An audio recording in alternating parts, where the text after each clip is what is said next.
Here we are at the Ann Arbor Pinball Museum for another episode of Games I Should Have Never Bought!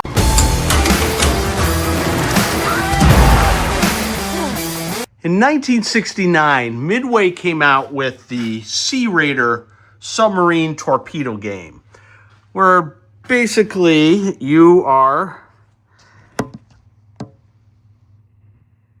aiming torpedoes at ships as they move across a black-lit horizon, which is a pretty cool concept. But Midway was not the first to come up with this design. They actually kind of lifted it from Sega Periscope that came out a few years earlier, actually maybe just 1 year earlier.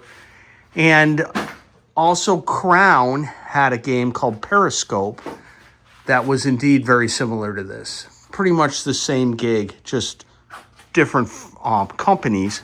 But Midway, being based in Chicago and having a huge distributor network, sold more Sea Raiders than probably all these other companies combined. And if you really want to go back to 1946, Bally had a game called Undersea Raider, which is like a really crappy version of this game. And I'll explain to you why. But to make it sweet and easy, the reason is that as you aim a torpedo, you can aim the torpedo right or left to hit that moving ship. Where in Undersea Raider, it was all about timing. The torpedo always went straight and centered. Here, you actually can move the aim of the torpedo to match the ship, to kind of anticipate where the ship is going to end up to get a hit. And you can see the nice black light. It's really well done.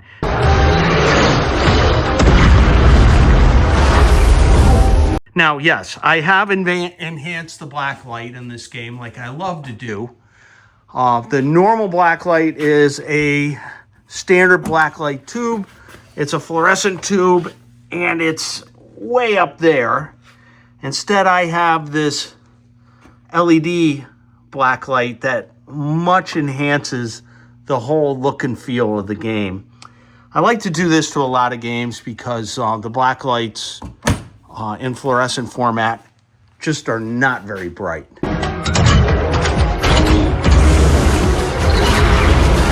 Interestingly, you play the game through the Periscope.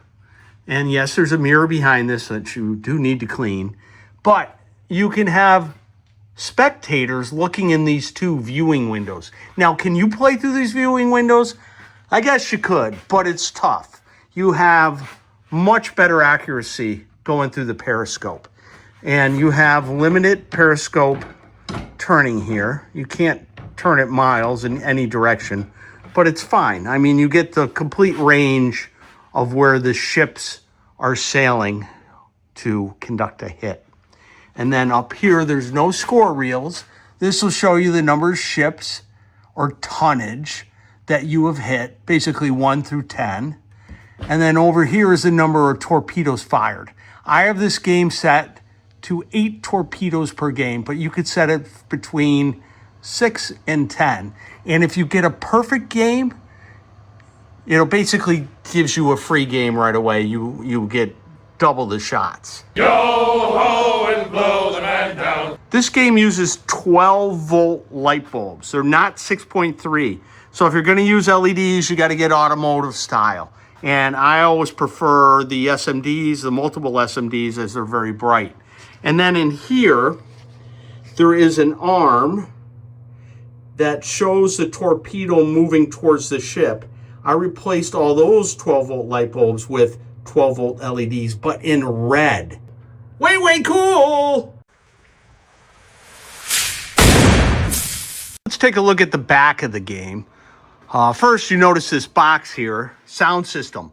So the sound amplifier and other assorted sound devices are inside this box. I will open this up and show it to you in a moment. And then you have the standard electromechanical stuff. Number of ships hit, number of torpedoes fired. And then you've got this unit, which is much like a ball bowler. That is, if I advance it, it goes all the way around. And what this controls is the lights for the torpedo. Each pair of rivets here is one of the lights that's on this bar, which moves back and forth to aim the torpedo. And down here, this here moves the torpedo right and left. And down here is the ship. So you can see the ship is a dual motor system because it moves both forward and backwards. And actually, so is this guy. They both are, because they're AC motors. They got to have 2 coils to move them forward and back. So that's the gist of it. This arm is the cool thing, though.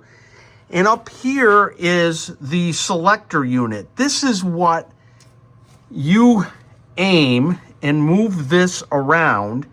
And then when you hit the fire button, there's a relay up here that I will hit. And it will trigger one of these little relays. Watch.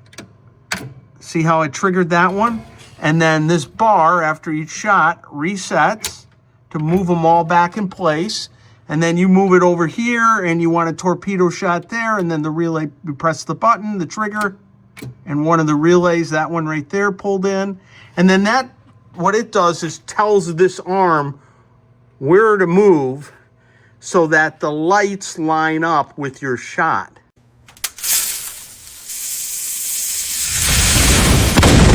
Talk about the sound a little bit. So what I'm going to do is hold the lock relay enough to get the sounds going to demonstrate the 3 sounds that this game makes. The first one you'll hear is the sonar. And actually, if you hit this switch here, you'll get the sonar in attract mode, which would be lovely, I guess, or drive you crazy.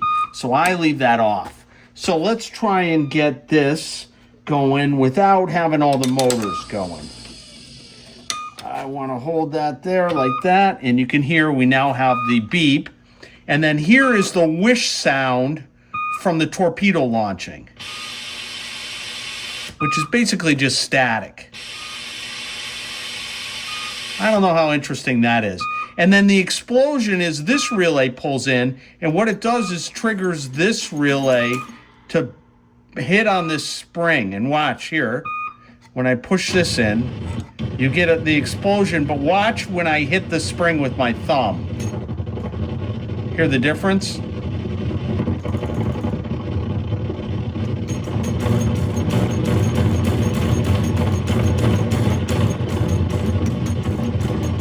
Pretty crazy, huh? What a great way to get sound using basically a reverb spring from a guitar amp and a transducer going through the amplifier to get that explosion sound. I want a man with a tattoo on his dick. Have I got the right man?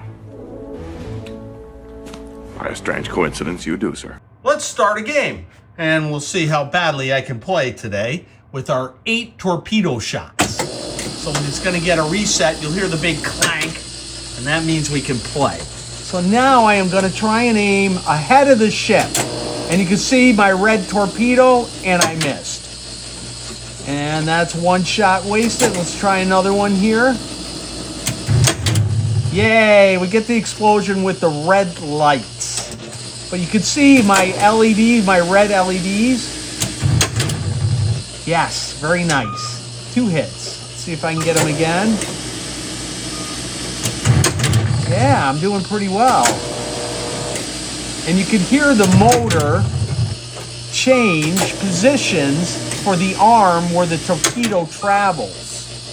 Listen, you can hear it. I'm doing pretty well.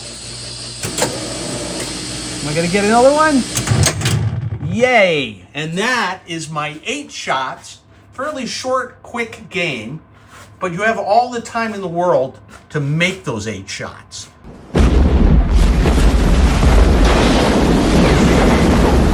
That's our video on the Midway Sea Raider game. It is a fairly inexpensive EM arcade game from the late 60s and relatively easy to find. They made a ton of these. It was a popular game until Seawolf came out in 1976, which had a black and white monitor. But to me, this one has all the charm. And its cousin that came out a couple years later called Sea Devil, which was just more or less an enhancement of this game. You can play this at the Ann Arbor pinball shows, our VFW shows, to see who gets the most tonnage. Out of my 8 shots in the last game, I had 6 hits. Not a perfect game, but respectable. Anyways, thanks for watching.